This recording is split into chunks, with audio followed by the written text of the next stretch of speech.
Welcome to our channel Guru classes bye Virendra sir.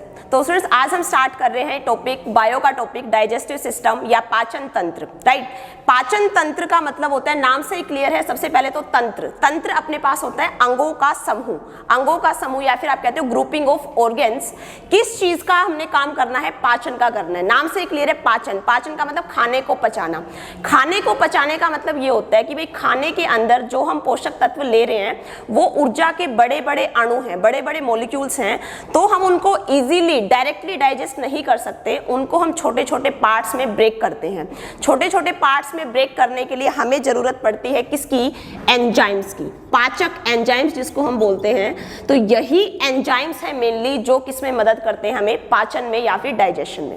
Right students, इसमें पूरे पाचन तंत्र में क्वेश्चन यही बनता है एग्जाम में कि एग्जामिनर पर्टिकुलर एंजाइम का नाम दे देगा और पूछ लेगा वो कौन से पाचन तंत्र के कौन से पार्ट में एग्जिस्ट करता है और वो खाने के कौन से पोषक तत्वों का पाचन करता है। अब तुम्हें पता है पोषक तत्व अपने पास क्या क्या होते हैं? कार्बोहाइड्रेट, प्रोटीन, वसा। तो इन पोषक तत्वों का पाचन करने के लिए कौन से पार्ट में कौन सा एंजाइम रिस्पॉन्सिबल है, तो यहीं से हमें यही क्वेश्चन बनते हैं और इन्हीं के बारे में पढ़ना है। तो पाचन तंत्र की यदि बात करें तो पाचन तंत्र अपने पास डिफरेंट अंगों का समूह है जिससे मिलकर पाचन तंत्र बनेगा। तो पाचन तंत्र में अपने पास कौन कौन से अंग आते हैं? सबसे पहले अंग आता है अपने पास मुख गुहा, जिसको बोला जाता है बक्कल कैविटी। सेकंड पार्ट आता है अपने पास मुख गुहा के बाद आता है गरसनी, जिसको बोला जाता है एसोफेगस। थर्ड पार्ट आता है आमाशय, जिसको बोला जाता है स्टमक। फिर आता है अपने पास अग्नाशय, जिसको बोला जाता है पैनक्रियाज। फिर आता है यकृत, जिसको आप बोलते हो लीवर। यकृत के बाद आता है छोटी आंत, जिसको बोला जाता है स्मॉल इंटेस्टाइन। छोटी आंत को बोला जाता है स्मॉल इंटेस्टाइन। फिर आता है बड़ी आंत, जिसको बोला जाता है लार्ज इंटेस्टाइन। और फिर आता है अल्टीमेट गुदा, जिसको हम बोलते हैं एनस। तो पाचन तंत्र मुख गुहा से स्टार्ट होकर गुदा तक एंड हो जाता है और मुख गुहा से गुदा तक अपने पास ये पार्ट बोला जाता है आहार नाल का पार्ट, जिसको हम कहते हैं एलिमेंट्री कैनाल। तो एग्जाम में क्वेश्चन आता है आहार नाल की लंबाई कितनी होती है? आहार नाल की लंबाई होती है अपने पास, अगर आप फीट वाइज बात करो तो 32 से 36 फीट, और यदि हम मीटर वाइज बात करें तो मीटर वाइज होता है 9 से 10 मीटर। 9 से 10 मीटर ये अपने पास है आहार नाल की लंबाई। तो क्वेश्चन पूछता है एग्जामिनर कि इस आहार नाल वाली जो मतलब आहार नाल है अपने पास मुख गुहा से गुदा तक, उसका सबसे ज्यादा पार्ट पाचन तंत्र के कौन से अंग में होता है? तो आपको याद रखना है आहार नाल का सबसे ज्यादा हिस्सा किसके पास होता है? छोटी आंत के पास। छोटी आंत की जैसे आपने लंबाई पढ़ रखी है कितनी होती है? 7 से 7.5 मीटर, या मैं बात करूं सिंपली 7.5 मीटर। तो आहार नाल का सबसे ज्यादा हिस्सा अपने पास है किसके पास? छोटी आंत के पास। तो छोटी आंत की लंबाई तुम्हें क्लियर है यहाँ से कितनी? 7.5 मीटर। तो ये सारे अंग हैं जो हमें मदद करेंगे किसमें? डाइजेशन में या फिर आप कहो पाचन में। तो पाचन का मतलब क्या है? अपने को बेसिकली किसके बारे में पढ़ना है? एंजाइम्स के बारे में। यही एंजाइम्स हैं जो खाने के अंदर जो पोषक तत्व मौजूद हैं, कार्बोहाइड्रेट, प्रोटीन, वसा, उनको छोटे छोटे पार्ट्स में तोड़ेंगे। राइट, तो स्टार्ट करते हैं। सबसे पहले अपने पास है मुख गुहा का पार्ट।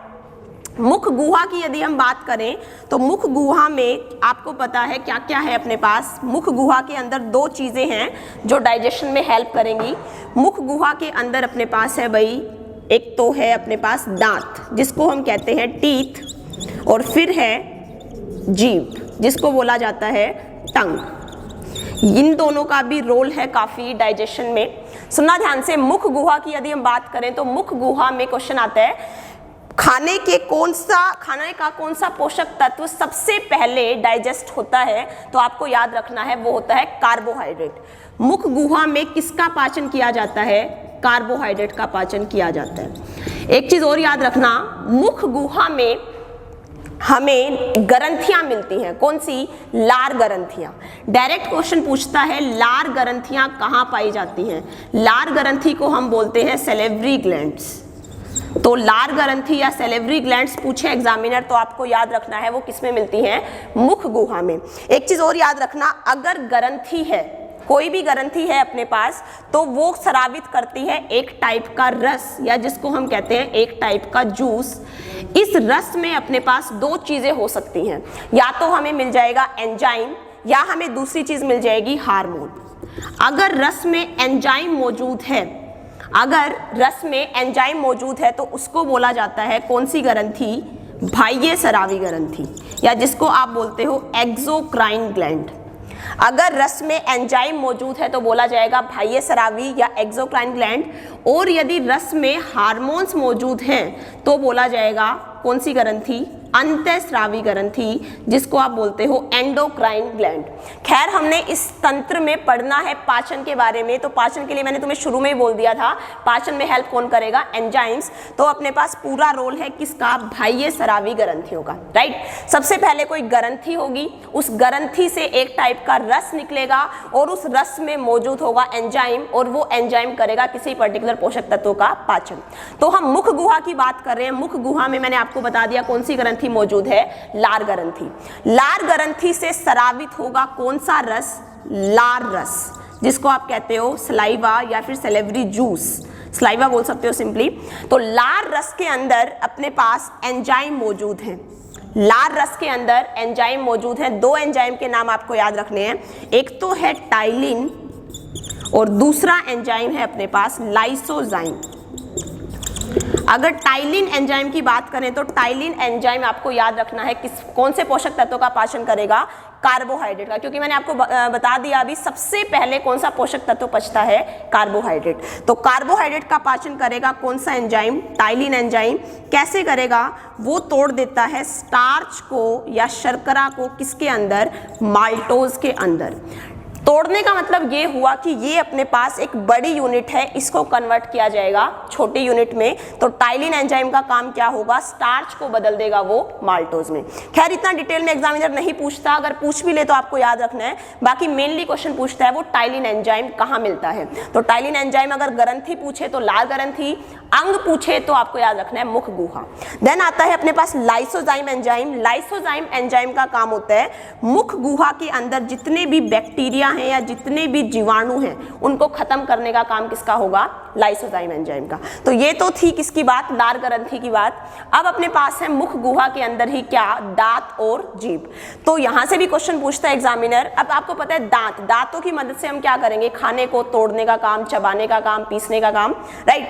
तो दांत जो है वो क्वेश्चन पूछता है कि जो मनुष्य है उसके अंदर कितने टाइप के दांत मिलते हैं, कितने टाइप्स के टीथ मिलते हैं। तो आपको याद रखना है जो दांत है अपने पास उसके टाइप होते हैं कितने, चार टाइप के दांत मिलते हैं मानव शरीर के अंदर एक वयस्क मनुष्य में। और इनके अंदर टाइप्स पूछे यदि वो कौन कौन से प्रकार के दांत हैं तो आपको याद रखना है शॉर्ट फॉर्म में ICPM। आई का मतलब है यहाँ पर इंसीजर, आई का मतलब है इंसीजर, सी का मतलब है कैनाइन्स, पी का मतलब है प्रीमोलर और एम का मतलब है मोलर। अगर इंसीजर की हम बात करें, इंसीजर को बोला जाता है हिंदी में कृंतक। कैनाइन्स की यदि आप बात करो तो बोला जाता है रदनक, प्रीमोलर को बोला जाता है अग्रच्वर्णक और मोलर को बोला जाता है च्वर्णक। ये आपको याद रखनी है सीक्वेंस, क्योंकि एग्जामिनर कई बार ऑर्डर पूछ लेता है कि ऑर्डर क्या है, क्रम क्या है दांतों का। तो सबसे पहले अपने पास आते हैं कृंतक, वो अलग अलग ऑप्शन दे देगा, मतलब भाई पहले कृंतक, अग्रच्वर्णक, च्वर्णक या रत्नक, अदर ऑप्शन में कुछ दे देगा। तो ये आपको एक प्रॉपर ऑर्डर लिखा है मैंने, ऑर्डर के अंदर याद रखना है। पहले नंबर पर कृंतक, देन रत्नक, अग्रच्वर्णक और फिर च्वर्णक, राइट। देन पूछता है इनकी टोटल संख्या। टोटल संख्या यदि वो पूछे तो अपने पास आप याद रख सकते हो ICPM का मैं आपको शॉर्ट फॉर्म में बता देती हूँ याद रखने का फॉर्मूला, इसको बोलते हैं हम डेंटल फॉर्मूला, राइट। ICPM का डेंटल फॉर्मूला भी पूछ लेता है, तो ICPM का डेंटल फॉर्मूला है 21-23। 21-23 का मतलब क्या है कि भाई अपने पास जैसे अगर आप बात करो तो टीथ हैं भाई, टीथ को हम 4 पार्ट में डिवाइड कर सकते हैं। कैसे कर सकते हैं? टीथ में आपको पता है एक तो अपर जो, एक लोअर जो, एक तो ऊपर वाला जबड़ा, एक नीचे वाला जबड़ा। देन इसको कर दो आप एग्जैक्टली बीच से डिवाइड करोगे तो एक लेफ्ट वाला पोर्शन और एक राइट वाला पोर्शन, राइट।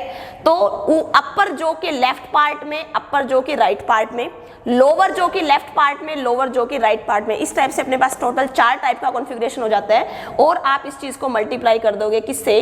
4 से, राइट। देन 2 की मल्टीप्लाई 4 से, तो आई की वैल्यू कितनी आ जाती है? 8। तो टोटल इंसीजर कितने आ जाते हैं? 8। ऐसे ही टोटल कैनाइंस आ जाएंगे कितने? 1 गुना 4 मतलब 4। टोटल प्रीमोलर आ जाएंगे कितने? 2 गुना 4 8। ऐसे ही टोटल मोलर आ जाएंगे कितने? 3 गुना 4 12। तो इस टाइप से 8 + 4 + 8 + 12 अगर आप करते हो तो ये नंबर हमें मिल जाता है टोटल कितने? 32। और यही है अपने पास दांतों की कुल संख्या 32। तो कैसे है 32? कृंतक, कुल कृंतक पूछता है वो तो आपको बताने हैं 8। अगर पूछे कुल कैनाइन तो 4, कुल प्रीमोलर तो 8 और कुल मोलर तो 12। और फिर मैं कह रही हूँ आपको, अगेन मैं रिपीट कर रही हूँ कि ये चीज आपको ऑर्डर में पूछता है वो तो पहले नंबर पर incisor, then canine, then premolar और फिर मोलर, राइट। ये है अपने पास दांत। और दांतों का यदि वो पूछे अध्ययन क्या कहलाता है, तो दांतों का अध्ययन कहलाता है अपने पास ओडेंटोलॉजी। दांतों का अध्ययन आपको याद रखना है ओडेंटोलॉजी। देन अपने पास है जीभ। जीभ में क्या पूछता है वो क्वेश्चन क्या पूछता है? जैसे आपको पता है जीभ के अंदर अपने पास अलग अलग पार्ट हैं। वो पार्ट भाई आगे वाला हिस्सा कौन से टेस्ट को फील कराएगा, पीछे वाला कौन सा और साइड वाला कौन सा। तो इस टाइप से हमें जीभ के बारे में भी पता होना चाहिए। तो जीभ के द्वारा हमें पता चलता है भाई टेस्ट का, या जिसको आप कहते हो स्वाद का। तो स्वाद का अनुभव जो होगा जीभ के द्वारा, उससे आपको याद रखना है जो अग्र हिस्सा है, अग्र हिस्सा मतलब जिस बिल्कुल जो फ्रंट में है, फ्रंट में जो है उसको आप कहोगे फ्रंट वाला हिस्सा, जो अग्र हिस्सा है वो कराएगा हमें कौन से टेस्ट का अनुभव? मीठे का, राइट। जो अग्र हिस्सा है वो आपको याद रखना है कराएगा कौन सा स्वाद? मीठे स्वाद का हमें पता चलेगा कहाँ से? अग्र हिस्से से। देन सबसे जो लास्ट वाला पार्ट है जीभ का, वहां पर हमें पता चलेगा कौन से टेस्ट का? आप याद रखोगे कड़वे टेस्ट का। देन अपने पास जो अग्र हिस्से के 2 पार्ट में डिवाइड कर दो अग्र हिस्से को, एक तो अग्र हिस्से का साइड वाला पार्ट और एक साइड वाला पार्ट बैक हिस्से का। तो अग्र हिस्से का ये जो साइड वाले पार्ट हैं, इनसे हमें पता चलेगा कौन से टेस्ट का? नमकीन टेस्ट का। और जो पिछले हिस्से के जो साइड वाले लेटरल साइड्स जो हैं जीभ की, उससे हमें पता चलेगा कौन से टेस्ट का? उससे हमें पता चलेगा स्वाद यदि खट्टा है। तो जीभ के अग्र हिस्से से मीठे का, जीभ के बिल्कुल पीछे वाले हिस्से से कड़वे का, अग्र भाग के लेटरल साइड से, साइड वाले पार्ट से किसका? नमकीन का, और पीछे वाले साइड वाले पार्ट से किससे? खट्टे का। तो ये अपने पास है किसका पार्ट? जीभ का पार्ट। प्लस इसमें एक चीज और याद रखना, जैसे मैंने अभी आपको बताया था मुख गुहा में लार ग्रंथि थी, और लार ग्रंथि जो है वो अपने पास किसका था पार्ट? मतलब लार ग्रंथि कहाँ से स्रावित कहाँ मिल रही थी हमें? लार रस में। तो लार रस का पीएच मान पूछता है कई बार, what is the pH value of saliva, या लार रस का पीएच मान कितना है? तो लार रस का पीएच मान आपको याद रखना है 6.4। लार रस का पीएच मान आपको याद रखना है कितना? 6.4। और आपको पता है यदि पीएच वैल्यू लेस देन 7 है तो उसका नेचर, उसकी प्रवृत्ति कैसी बोली जाती है? अम्लीय, या जिसको आप कहते हो एसिडिक। तो यहाँ से 2 टाइप के क्वेश्चन पूछ सकता है वो आपसे। लार रस का पीएच मान पूछे तो 6.4, और लार रस की वो पूछे नेचर पूछे तो एसिडिक। आई होप आपको मुख गुहा का पार्ट क्लियर है। मुख गुहा के बाद मैंने आपको पार्ट बताया था किसका? ग्रसनी का। ग्रसनी या फिर जिसको हम बोल रहे थे एसोफेगस। तो ग्रसनी से एक पॉइंट याद रखना, ग्रसनी जो है वो कुछ नहीं कर रही, डाइजेशन में हेल्प नहीं कर रही, वो जस्ट काम कर रही है कनेक्शन का। कनेक्शन का काम करती है, किस किस को कनेक्ट करने का? ग्रसनी जोड़ती है किसको? मुख गुहा को, बक्कल कैविटी को, किससे? आमाशय से। यहां पर याद रखना कोई भी पाचन क्रिया नहीं होती, यहाँ पर जस्ट हमें मिलता है कनेक्शन, जोड़ने का काम, कि ग्रसनी मुख गुहा को जोड़ रही है आमाशय से। अगर एग्जामिनर क्वेश्चन पूछता भी है वो कि पाचन तंत्र के कौन से हिस्से में कोई पाचन क्रिया नहीं होती, तो वो नाम याद रखना है आपको, किसमें, ग्रसनी में। यहाँ पर जस्ट किसका काम होगा, कनेक्शन का, मुख गुहा को किससे जोड़ा जाएगा, आमाशय से। देन अपने पास पार्ट आता है किसका, आमाशय का। आमाशय जिसको हम कहते हैं स्टमक। आमाशय में याद रखना किसका पाचन किया जाता है, आमाशय में कौन सा पोषक तत्व पचता है, यहाँ पर पचता है प्रोटीन, मेनली प्रोटीन। जैसे हमने देखा था मुख गुहा में सबसे पहले पोषक तत्व पचा कार्बोहाइड्रेट, दूसरे नंबर पर जो पोषक तत्व पचता है प्रोटीन, वो पचता है कहाँ पर, स्टमक में या फिर आमाशय में। तो आमाशय में भी अगेन यदि किसी चीज का पाचन हो रहा है, तो मैंने आपको बताया था पाचन के लिए जरूरी है एंजाइम, और एंजाइम मिलेंगे हमें किसमें, रस में, ठीक है। तो आमाशय जो है, आमाशय पार्ट से एक रस स्रावित होता है, कौन सा रस, जठर रस, या फिर जिसको बोला जाता है गैस्ट्रिक जूस। बहुत इंपॉर्टेंट क्वेश्चन पूछता है वो, जठर रस पाचन तंत्र के कौन से हिस्से से स्रावित होता है, तो आपको याद रखना है जठर रस स्रावित होता है आमाशय से। अब जठर रस जो है, यदि वो रस वाइज क्वेश्चन पूछता है तो नाम है जठर रस। यदि वो कहे आमाशय में ग्रंथि कौन सी मौजूद है, तो आमाशय में ग्रंथि मौजूद है जठर ग्रंथि, जठर ग्रंथियां, या फिर जिसको आप कहते हो गैस्ट्रिक ग्लैंड, और इन्हीं गैस्ट्रिक ग्लैंड के अंदर मौजूद है जठर रस या गैस्ट्रिक जूस। जठर रस की पीएच वैल्यू, जठर रस याद रखना, जैसे हमने ऊपर लाल रस की बात करी थी, लाल रस की पीएच वैल्यू कितनी थी, 6.4। जठर रस की पीएच वैल्यू अपने पास होती है, पीएच वैल्यू अपने पास इसकी है 2.2। तो again pH value less than 7 है, इसका मतलब नेचर कैसा मिलेगा, एसिडिक, या फिर आप कहोगे प्रवृत्ति कैसी, अम्लीय। जठर रस में अब हमें सुनना ध्यान से, जठर रस में क्या है अपने पास, जठर रस के अंदर 3 चीजें अवेलेबल हैं। जठर रस में हमें 3 चीजें मिलती हैं, कौन कौन सी, जठर रस में सबसे पहले आपको याद रखना है मौजूद है कौन, HCl, जिसको हम कहते हैं हाइड्रोक्लोरिक एसिड या हाइड्रोक्लोरिक अम्ल। तो बहुत इंपॉर्टेंट क्वेश्चन वो पूछता है, पाचन तंत्र के कौन से भाग में हाइड्रोक्लोरिक एसिड या हाइड्रोक्लोरिक अम्ल का अम्ल मिलता है, तो आपको याद रखना है आमाशय में, और यदि रस पूछे तो जठर रस में। HCl का काम क्या होगा, HCl का काम होता है, HCl की उपस्थिति में अपने पास 2 एंजाइम कौन कौन से, पेप्सिनोजन एंजाइम और दूसरा एंजाइम प्रोरेनिन एंजाइम, ये दोनों एंजाइम के नाम हैं। तो HCl की उपस्थिति में, मतलब HCl जब इनको मिल जाएगा तो ये दोनों अभी कैसी फॉर्म है, इनएक्टिवेट फॉर्म है, या फिर आप कहो निष्क्रिय रूप है।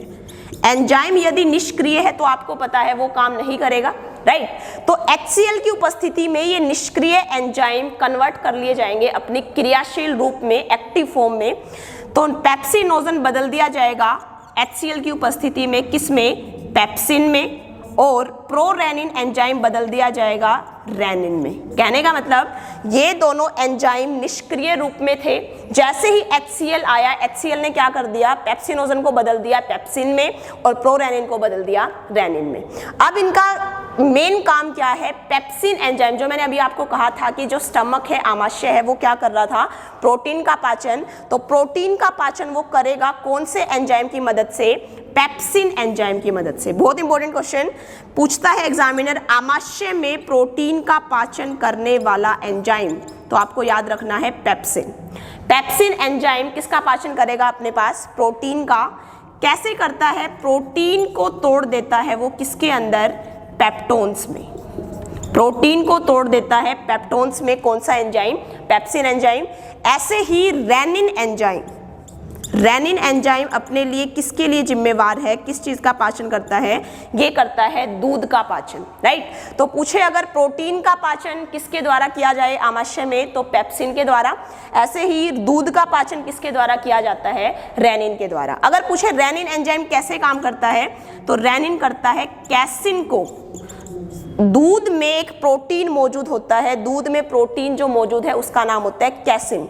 तो रेनिन एंजाइम कैसिन को तोड़ देता है पैराकैसिनेट्स में, पैराकैसिनेट्स में तोड़ दिया जाता है, किसके द्वारा, रेनिन के द्वारा। तो दूध में मौजूद प्रोटीन कैसिन है, और आपको पता होगा दूध में मौजूद शर्करा, दूध में मौजूद अपने पास जो कार्बोहाइड्रेट है वो कौन सा होता है, लैक्टोज। ये भी इंपॉर्टेंट क्वेश्चन है। दूध में मौजूद शर्करा पूछे तो लैक्टोज, दूध में मौजूद प्रोटीन कैसिन। तो दूध में मौजूद प्रोटीन का एंजाइम किसने करा, रेनिन एंजाइम ने करा। कैसे करा, कैसिन प्रोटीन को तोड़ दिया किसमें, एक छोटी यूनिट पैराकैसिनेट्स में। तो ये पार्ट था अपने पास किसका, आमाशय का। देन आमाशय के बाद अपने पास पार्ट आता है अग्नाशय ग्रंथि का। अग्नाशय ग्रंथि या जिसको आप बोलते हो पैनक्रियाज। अग्नाशय ग्रंथि में अभी तक हमने देख लिया 2 पोषक तत्व डाइजेस्ट हो चुके हैं, प्रॉपर रूप में खैर वो भी नहीं हुए, लेकिन उनका डाइजेशन कुछ हद तक हो चुका है। मुख गुहा में पचा है कार्बोहाइड्रेट और आमाशय में पचा है प्रोटीन। तो यहाँ पर 2 चीजों का और समवट अपने पास दूध का भी पाचन हो चुका है। तो आमाशय वाले पार्ट तक पचा हुआ भोजन पूछ लेता है एग्जामिनर, आमाशय में पचा हुआ भोजन क्या कहलाता है। तो आपको एक नाम याद रखना है, आमाशय में पचा हुआ भोजन कहलाता है काइम। काइम बोला जाता है जो भोजन आमाशय वाले पार्ट तक डाइजेस्ट हो चुका है। आमाशय के बाद पार्ट आता है अपने पास अग्नाशय। आमाशय के बाद पार्ट आता है अग्नाशय। अग्नाशय जो है, याद रखना अग्नाशय के बारे में पॉइंट, अग्नाशय को कहा जाता है शरीर की दूसरी सबसे बड़ी ग्रंथि। जो शरीर की सेकंड लार्जेस्ट जो ग्लैंड है, दूसरी सबसे बड़ी ग्रंथि। और यहाँ पर ग्रंथि कौन सी बात कर रही हूँ मैं, बाह्य स्रावी। मैंने आपको पहले ही बोल दिया था, जो ग्रंथि एंजाइम का स्रावण करेंगी वो है बाह्य स्रावी। तो शरीर की दूसरी सबसे बड़ी बाह्य स्रावी ग्रंथि कौन है, अपने पास अग्नाशय। और पहली सबसे बड़ी है लीवर। लीवर को भी डिस्कस करेंगे, पहले अग्नाशय के बारे में सुनना। अग्नाशय ग्रंथि से एक टाइप का रस निकलता है। अग्नाशय में मिलेंगी हमें अग्नाशय ग्रंथि, और अग्नाशय ग्रंथि से जो रस निकलेगा उसका नाम है अग्नाशय रस। अग्नाशय रस का यदि वो नेचर पूछे तो अग्नाशय रस का नेचर होता है अपने पास कितना कैसा, अग्नाशय रस है अपने पास बेसिक नेचर का या क्षारीय प्रवृत्ति का। अग्नाशय रस की पीएच वैल्यू, पीएच मान होता है अग्नाशय रस का कितना, 7.7। अग्नाशय रस जो है इसकी खासियत है, अग्नाशय रस को बोला जाता है पूर्ण पाचक रस, कंप्लीट डाइजेस्टिव जूस। तो पेपर में क्वेश्चन आ जाता है कई बार, पूर्ण पाचक रस के नाम से, कंप्लीट डाइजेस्टिव जूस के नाम से किसे जाना जाता है, तो वो जाना जाता है किसको, अग्नाशय रस को। पूर्ण पाचक इसलिए बोला क्योंकि यहाँ पर तीनों टाइप के पोषक तत्व, तीनों टाइप के पोषक तत्व का मतलब कार्बोहाइड्रेट भी,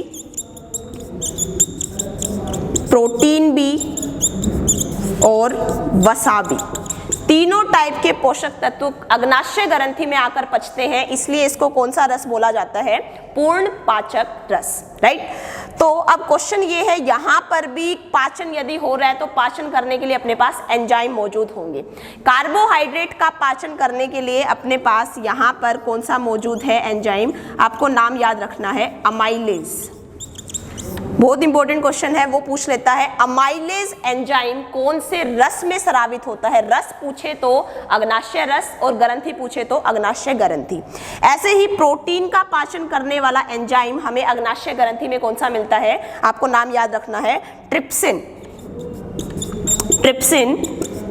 और यहाँ पर वसा का, अग्नाशय ग्रंथि में वसा का पाचन करने वाला एंजाइम अपने पास है लाइपेज। जैसे अपने पास कार्बोहाइड्रेट का पाचन करने वाला मुख गुहा में कौन सा एंजाइम था, टाइलिन। तो यहाँ पर अग्नाशय ग्रंथि में कार्बोहाइड्रेट का पाचन करने वाला अमाइलेज, आमाशय में प्रोटीन का पाचन करने वाला था पेप्सिन, और इधर अग्नाशय में है ट्रिप्सिन। यहाँ पर वसा का भी पाचन करा जाता है कौन से एंजाइम की मदद से, लाइपेज। एग्जाम में कई बार आ चुका है, लाइपेज एंजाइम किसका पाचन करता है, तो आपको नाम याद रखना है वसा का। अब बात कर लेते हैं ये कैसे डाइजेशन करेंगे, कार्बोहाइड्रेट, प्रोटीन और वसा को किस चीज में तोड़ेंगे। अगर इस टाइप से पूछ ले तो आपको याद रखना है, यहाँ पर अमाइलेज एंजाइम के द्वारा कार्बोहाइड्रेट को बदल दिया जाएगा किसमें, कार्बोहाइड्रेट एंजाइम को बदल दिया जाएगा किसमें, नाम याद रखना है आपको ग्लूकोज में। कार्बोहाइड्रेट का पाचन कर दिया जाएगा एक छोटी यूनिट ग्लूकोज में, किसके द्वारा? अमाइलेज एंजाइम के द्वारा। देन है अपने पास ट्रिप्सिन जो प्रोटीन का पाचन कर रहा है, कैसे करेगा? प्रोटीन को तोड़ देगा वो किसके अंदर? पॉलीपेप्टाइड्स के अंदर। पॉलीपेप्टाइड्स के अंदर तोड़ दिया जाएगा प्रोटीन को, कौन से एंजाइम के द्वारा? लाइपेज के द्वारा। देन है अपने पास लाइपेज। लाइपेज एंजाइम मैंने आपको बताया वसा का पाचन करता है, कैसे करता है? वसा को तोड़ देगा किसके अंदर? वसा आपको पता है वसा किससे मिलकर बना होता है? वसा की इकाई क्या होती है? वसीय अम्ल और glycerol, fatty acid and glycerol. तो वसा का पाचन कर दिया जाएगा वसीय अम्ल एवं ग्लिसरॉल में, कौन से एंजाइम के द्वारा? अगेन मैं बोल रही हूँ, आइए क्वेश्चन आ चुका है एग्जाम में, लाइपेज एंजाइम कहाँ मिलता है? तो लाइपेज मिलता है कौन सी ग्रंथि में? अग्नाशय ग्रंथि में। शरीर की दूसरी सबसे बड़ी ग्रंथि हमने डिस्कस किया, अग्नाशय ग्रंथि को हम बोल रहे हैं। एक और पॉइंट याद रखना है आपको, अग्नाशय ग्रंथि को बोला जाता है शरीर की मिश्रित ग्रंथि। इंपॉर्टेंट पॉइंट है, रिपीटेडली पूछा गया है एग्जाम में। शरीर की मिश्रित ग्रंथि को हम कहते हैं मिक्स्ड ग्लैंड। किसे कहा जाता है? तो मिक्स्ड ग्लैंड आपको याद रखना है, बोला जाता है पैनक्रियाज को या अग्नाशय ग्रंथि को। मिश्रित ग्रंथि का मतलब क्या हुआ? जैसे मैंने आपको शुरू में बोला था, जो ग्रंथि एंजाइम स्रावित कर रही थी वो थी अपने पास बाह्य स्रावी, जो ग्रंथि हार्मोन स्रावित कर रही थी वो थी अपने पास कौन सी? अंतःस्रावी। और अब यहाँ पर टर्म है मिश्रित। मिश्रित ग्रंथि वो ग्रंथि बोली जाती हैं जो एंजाइम्स भी स्रावित करें और जो हार्मोन्स भी स्रावित करें। तो एंजाइम्स और हार्मोन्स दोनों का यदि स्रावण हो, दोनों का सिक्रेशन हो, तो उस ग्रंथि को बोला जाता है मिश्रित ग्रंथि। बहुत इंपॉर्टेंट क्वेश्चन है, शरीर की मिश्रित ग्रंथि कहा जाता है किसको? अग्नाशय ग्रंथि को। तो एंजाइम हमने अभी डिस्कस कर लिए, तीनों पोषक तत्व पचा दिए थे अग्नाशय ग्रंथि ने, अग्नाशय रस ने, कार्बोहाइड्रेट, प्रोटीन और वसा। अब हमने बात करनी है हार्मोन की। अग्नाशय ग्रंथि द्वारा स्रावित हार्मोन कौन से हैं? बहुत इंपॉर्टेंट क्वेश्चन ये भी। तो अग्नाशय ग्रंथि के द्वारा तीन टाइप के हार्मोन स्रावित किए जाते हैं। ये भी एग्जाम में रिपीटेडली पूछा गया है। हार्मोन्स के नाम आपको याद रखने हैं, कौन कौन से? पहला हार्मोन है अपने पास इंसुलिन हार्मोन। आपने सुना भी होगा, जो डायबिटिक पेशेंट होते हैं उनको यदि डायबिटीज है तो उनको इंसुलिन के इंजेक्शन दिए जाते हैं, राइट? तो इंसुलिन क्या है? अपने पास हार्मोन है। दूसरा हार्मोन अग्नाशय ग्रंथि जो स्रावित करती है वो कौन सा होता है अपने पास? ग्लूकेगोन। और तीसरा हार्मोन जो अग्नाशय ग्रंथि के द्वारा स्रावित है उसका नाम आपको याद रखना है सोमैटोस्टेटिन। वैसे इंपॉर्टेंट दो ही हैं एग्जाम में जो रिपीटेडली पूछा गया है, वो है इंसुलिन और फिर पूछा जाता है ग्लूकेगोन। सोमैटोस्टेटिन इतना इंपॉर्टेंट नहीं है, बस आपको नाम याद रखना है। तो अब इनका काम क्या है, काम पढ़ लेते हैं। एक चीज और याद रखना आप लोग, इंसुलिन और इनका जो है ये जो हार्मोन है अपने पास पूछता है एग्जामिनर कौन सी कोशिका से स्रावित होते हैं। तो अग्नाशय में अपने पास 3 टाइप की कोशिकाएं मिलती हैं, 3 टाइप की सेल मिलती हैं। तो इंसुलिन जो हार्मोन है वो स्रावित होगा कौन सी कोशिका से? बीटा कोशिका से, बीटा सेल से। जो ग्लूकेगोन हार्मोन है वो स्रावित होता है अल्फा सेल से या अल्फा कोशिका से। और जो सोमैटोस्टेटिन है वो स्रावित होता है गामा कोशिका से। तो ज़्यादातर पूछा गया है इंसुलिन के बारे में, तो इंसुलिन आपको याद रखना है कौन सी कोशिका से स्रावित हो रहा है, तो ये हो रहा है बीटा कोशिका से या बीटा सेल से। अब इनका काम क्या है? काम आपको बहुत इंपॉर्टेंट याद रखना है। इंसुलिन और ग्लूकेगोन का काम हम यदि बात करें तो काम होता है इनका ब्लड में ग्लूकोज लेवल कंट्रोल करना। ब्लड में ग्लूकोज लेवल या रक्त में शर्करा का स्तर जो बनाए रखेंगे वो बनाए रखेंगे अपने पास इंसुलिन और ग्लूकेगोन। कैसे बनाए रखेंगे? जो इंसुलिन है, अब जैसे मान लो हम खाना खा रहे हैं तो ऐसा तो नहीं है हमने जो खाना खाया हम उसको उसी टाइम पर यूटिलाइज कर लेंगे, हम उसको थोड़ा स्टोर करके भी रखेंगे। तो कैसे? हमने जो खाना लिया उस खाने को स्टोर कर दिया जाएगा किसकी फॉर्म में? ग्लाइकोजन की फॉर्म में। तो ग्लूकोज को ग्लाइकोजन में बदलने का कार्य, डायरेक्ट क्वेश्चन पूछता है वो एग्जामिनर, ग्लूकोज को ग्लाइकोजन में बदलने का कार्य कौन से हार्मोन के द्वारा किया जाता है? तो नाम याद रखना है आपको, इंसुलिन हार्मोन। अब ग्लूकोज हमने जो एक्स्ट्रा खाना खाया उसको स्टोर करके रख लिया किसमें? ग्लाइकोजन में। अब मान लो हम भूखे हैं फास्ट वगैरह के दौरान, व्रत वगैरह के दौरान, तो हम किसका यूज करेंगे? जो हमने खाना स्टोर करके रखा हुआ है। तो स्टोर करके रखा हुआ है हमने ग्लाइकोजन को, तो ग्लाइकोजन को वापस बदल दिया जाएगा किसके अंदर? ग्लूकोज के अंदर। और ग्लाइकोजन को वापस ग्लूकोज में बदलने का काम कौन से हार्मोन के द्वारा किया जाता है? ग्लूकेगोन के द्वारा। तो यहां से आपको दिख रहा है ग्लूकोज को ग्लाइकोजन में बदला किसने? इंसुलिन ने। ग्लाइकोजन को ग्लूकोज में बदला किसने? ग्लूकेगोन ने। तो यहां से एग्जामिनर पूछ लेता है इंसुलिन के विपरीत काम करने वाला हार्मोन, उससे अपोजिट काम करने वाला हार्मोन कौन है? ग्लूकेगोन है। एक चीज और याद रखना, ग्लूकोज को ग्लाइकोजन में ठीक है इंसुलिन ने बदल दिया, तो ये जो ग्लाइकोजन है ये कहां पर स्टोर किया जाएगा? इस ग्लाइकोजन का संचयन किया जाता है, स्टोर किया जाता है इसको कहां पर?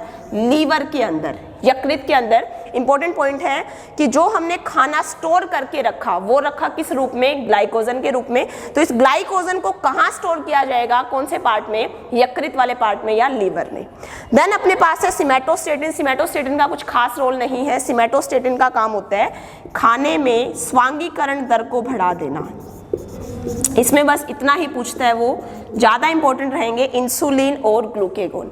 फर्दर आपको इंसुलिन से एक दो पॉइंट और याद रखने हैं क्योंकि इंसुलिन काफी इंपॉर्टेंट है। इंसुलिन का एग्जामिनर पूछता है इंसुलिन की खोज किसने करी? तो इंसुलिन का खोज करता है कौन? Banting and Best. बहुत इंपॉर्टेंट क्वेश्चन है, रिपीटेडली एग्जाम में पूछा गया।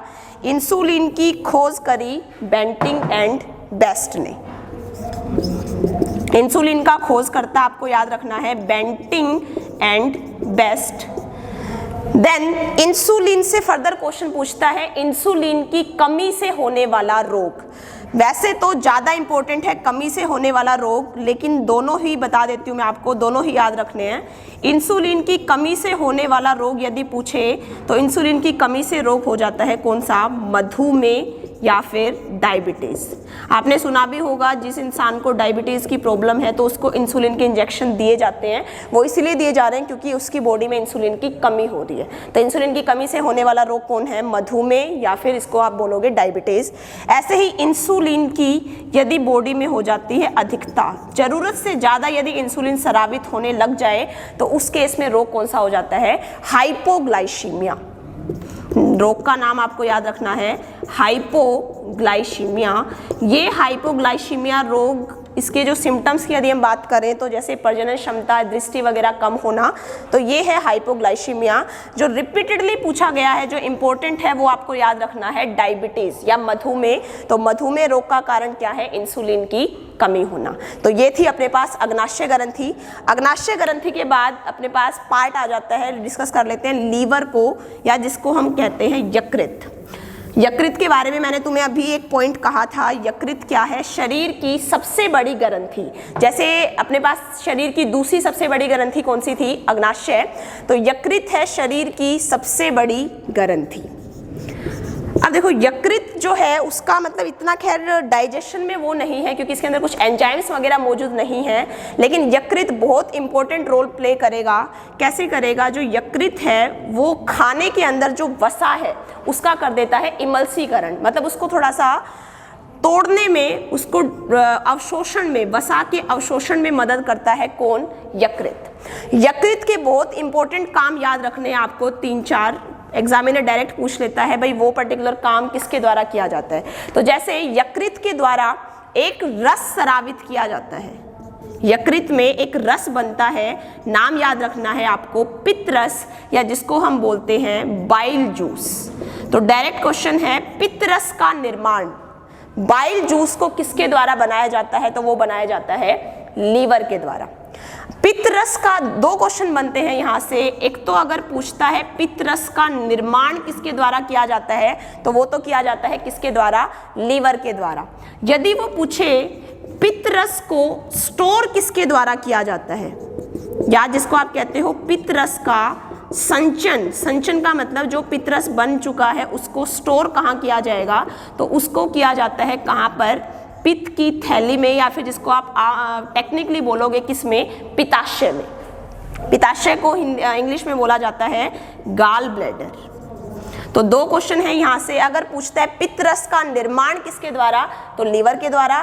पित्तरस को स्टोर कौन करेगा, तो वो करता है अपने पास कौन, पित्ताशय, या जिसको आप कहते हो गाल ब्लैडर, राइट। और बहुत इंपॉर्टेंट रोल है यकृत का। कैसे, यकृत जो है बॉडी में जो भी एक्स्ट्रा अमोनिया वगैरह है, एक्स्ट्रा प्रोटीन है, उसको कन्वर्ट कर देता है किसमें, यूरिया में। और यही यूरिया हम किसमें, एक्सक्रीशन सिस्टम के थ्रू, उत्सर्जन तंत्र के थ्रू बाहर निकाल देते हैं। आपने पढ़ा भी होगा मानव शरीर का उत्सर्जी पदार्थ कौन सा है, मानव शरीर किस चीज का उत्सर्जन करता है, तो करता है यूरिया का। तो इस यूरिया का निर्माण किसके द्वारा किया गया, लीवर के द्वारा। अगर पूछे कि यूरिया का निर्माण किसके द्वारा, तो लीवर के द्वारा। पित्तरस का निर्माण भी किसके द्वारा, लीवर के द्वारा। और भी बहुत काम है लीवर के, क्या क्या, वसा में घुलनशील जितने भी विटामिन हैं, वसा में घुलनशील विटामिन अपने पास कौन है, ए, डी, ई और के। इन वसा में घुलनशील विटामिनों का जो अवशोषण है वो भी किया जाता है किसके द्वारा, लीवर के द्वारा। वसा में घुलनशील विटामिन 4 है अपने पास, ए, डी, ई और के। इनका अवशोषण लीवर के द्वारा। और जल में घुलनशील विटामिन होते हैं अपने पास कौन, बी और सी। तो ये काम कर रहा है, मैंने आपको शुरू में ही कह दिया था किससे रिलेटेड, वसा से रिलेटेड। वसा का इमल्सिफिकेशन कर रहा है। तो वसा में घुलनशील 4 विटामिन ए, डी, ई और के का अवशोषण भी किसके द्वारा, लीवर के द्वारा। फिर आपको नाम याद रखने हैं 2 प्रोटीन के, उनका भी निर्माण किया जाता है लीवर के द्वारा। कौन कौन से 2 प्रोटीन, अपने पास 2 प्रोटीन हैं जिनका निर्माण करता है लीवर। एक तो है फाइब्रोनोजन और दूसरा है हिपेरिन। फाइब्रोनोजन के बारे में आपको आइडिया होगा, ब्लड में हम पढ़ते हैं इन प्रोटीन्स के बारे में, ब्लड वाले चैप्टर में।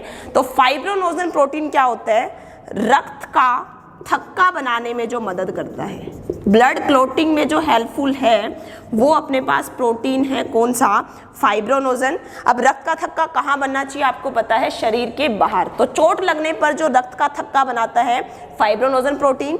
और हिपेरिन प्रोटीन होता है जो शरीर के अंदर रक्त का थक्का न बनने दे, क्योंकि आपको पता है शरीर के अंदर रक्त का थक्का नहीं बनना चाहिए, वो प्रॉपरली फ्लो करना चाहिए। तो वो प्रॉपरली फ्लो करे, शरीर के अंदर रक्त का थक्का न बनने दे, वो प्रोटीन है अपने पास हिपेरिन।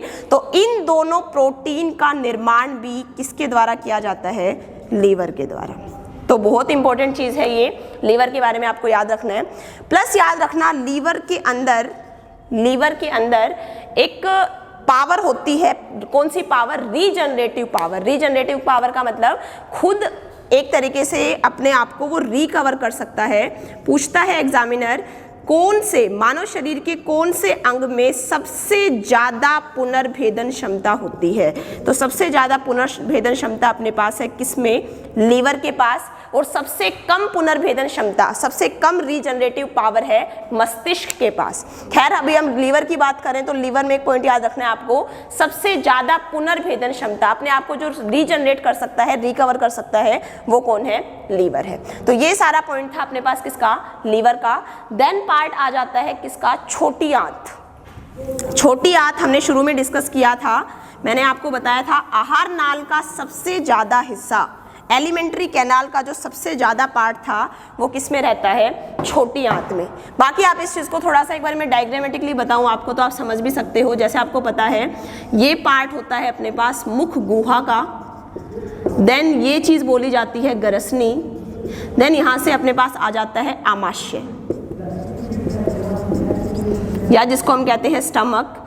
यहाँ पर पार्ट आ जाता है अपने पास फर्दर अग्नाशय का, जो एक पत्ती नुमा संरचना होती है। ये भी पूछ लेता है एग्जामिनर कई बार, मानव शरीर के अंदर गुलाबी रंग की पत्ती नुमा संरचना क्या कहलाती है, तो आपको नाम याद रखना है, ये ग्रंथि होती है अपने पास अग्नाशय ग्रंथि।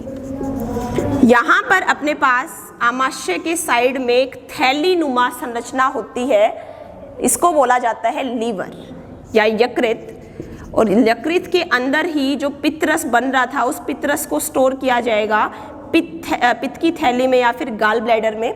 तो आमाशय मैंने आपको बताया था, आमाशय स्रावित कर रहा था जठर रस और लीवर कर रहा था पित्त रस। यहाँ से जठर रस और लीवर से पित्त रस दोनों पहुँचते हैं अग्नाशय ग्रंथि में, और अग्नाशय ग्रंथि के बाद पार्ट स्टार्ट होता है अपने पास किसका, यहाँ से अपने पास निकलती है कौन सी पार्ट, कौन सा आहार का कौन सा हिस्सा, छोटी आंत, जिसको हम कहते हैं स्मॉल इंटेस्टाइन। तो छोटी आंत, ये बोलने में छोटी आंत है, लेकिन छोटी आंत की लंबाई सबसे ज़्यादा है कितनी, 7.5 मीटर। हमने छोटी आंत को छोटी इसलिए कहा क्योंकि छोटी आंत का डायामीटर, व्यास कम है, और बड़ी आंत को बड़ी इसलिए कहा क्योंकि बड़ी आंत का डायामीटर ज़्यादा है। खैर, छोटी आंत की बात कर रहे हैं हम। छोटी आंत के 3 हिस्से होते हैं अपने पास। एक हिस्सा तो यहाँ से शुरू हो जाता है, इसको बोला जाता है कौन सा हिस्सा, डेडुनम। जैसे आजकल एग्जाम में संरचना वाइज, स्ट्रक्चर वाइज क्वेश्चन आ जाते हैं, पूछ लेता है वो डेडुनम पार्ट कौन से पार्ट का है। तो छोटी आंत के 3 हिस्से होते हैं। सबसे पहला पार्ट होता है अपने पास, बिल्कुल स्टार्टिंग जहां से हो रही है छोटी आंत की, वो है डेडुनम। दूसरा वाला पार्ट है अपने पास जेजुनम। जेजुनम की शुरुआत होगी अपने पास यहाँ कहीं से, और देन अल्टीमेटली लास्ट में बिल्कुल आ जाता है जिस पार्ट को हम बोलते हैं इलियम पार्ट। तो ये अपने पास 3 पार्ट मिलकर बोले जाते हैं किसके, छोटी आंत के, राइट। तो छोटी आंत का बिल्कुल आखिरी हिस्सा, यदि वो आपसे पूछे अंतिम हिस्सा, तो आपको नाम याद रखना है इलियम।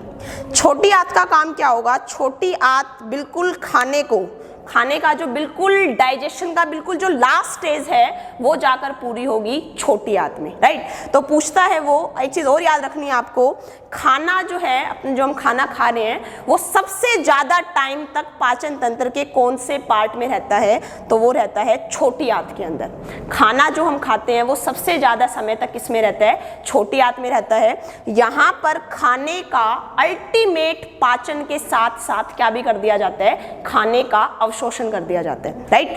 तो खाने का अवशोषण पूछे यदि एग्जामिनर कि पाचन तंत्र के कौन से हिस्से में खाने का अवशोषण किया जाता है या खाना अवशोषित होता है, तो वो आपको नाम याद रखना है छोटी आंत में, राइट। तो इसके अंदर अब सीधी सी बात है, अगर अल्टीमेट से पाचन हो रहा है तो इसके अंदर भी क्या मौजूद होंगे, एंजाइम्स मौजूद होंगे जो खाने को पचाएंगे। तो छोटी आंत में 3 टाइप के एंजाइम मौजूद हैं जो अल्टीमेट पाचन प्रक्रिया को खत्म कर देंगे। वो कौन है अपने पास, पहला तो आपको नाम याद रखना है प्रोटीन का पाचन करने वाला एंजाइम। अगेन तीनों पोषक तत्व अल्टीमेटली यहाँ पर पच जाएंगे, प्रोटीन, कार्बोहाइड्रेट और वसा। यहाँ से मैं फिर बोल रही हूँ, मैंने आपको शुरू में भी कहा था कुछ ज़्यादा क्वेश्चन खास नहीं बनेंगे, यहाँ से ज़्यादा बनेंगे क्वेश्चन एंजाइम से रिलेटेड। पर्टिकुलर एंजाइम का नाम दे देता है एग्जामिनर, पूछता है वो पाचन तंत्र के कौन से हिस्से में है। तो प्रोटीन का पाचन करने वाला एंजाइम हमने देखा, सबसे पहले प्रोटीन पचा आमाशय में, कौन से एंजाइम के द्वारा, पेप्सिन के द्वारा। देन दूसरे नंबर पर पचा वो अग्नाशय ग्रंथि में, कौन से एंजाइम के द्वारा, ट्रिप्सिन। और यहाँ पर सबसे आखिरी में छोटी आंत में आकर पचेगा, कौन से एंजाइम के द्वारा, नाम आपको याद रखना है इरिप्सिन के द्वारा। ये इरिप्सिन एंजाइम प्रोटीन को अल्टीमेटली तोड़ देगा, जो इसकी इकाई है। तो आपको पता है प्रोटीन की इकाई क्या होती है, प्रोटीन की इकाई होती है अमीनो एसिड। तो प्रोटीन को तोड़ दिया जाएगा किसके अंदर, अमीनो अम्ल के अंदर, कौन से एंजाइम के द्वारा, इरिप्सिन एंजाइम के द्वारा। देन है अपने पास कार्बोहाइड्रेट। कार्बोहाइड्रेट का पाचन करने वाला यहाँ पर एंजाइम कौन है, अमाइलेज। अमाइलेज एंजाइम क्या करेगा, स्टार्च को या फिर हम कहें कार्बोहाइड्रेट को तोड़ देगा किसके अंदर, अल्टीमेट उसकी यूनिट ग्लूकोज। और लास्ट में अपने पास है वसा। वसा का पाचन करने वाला एंजाइम है इधर लाइपेज।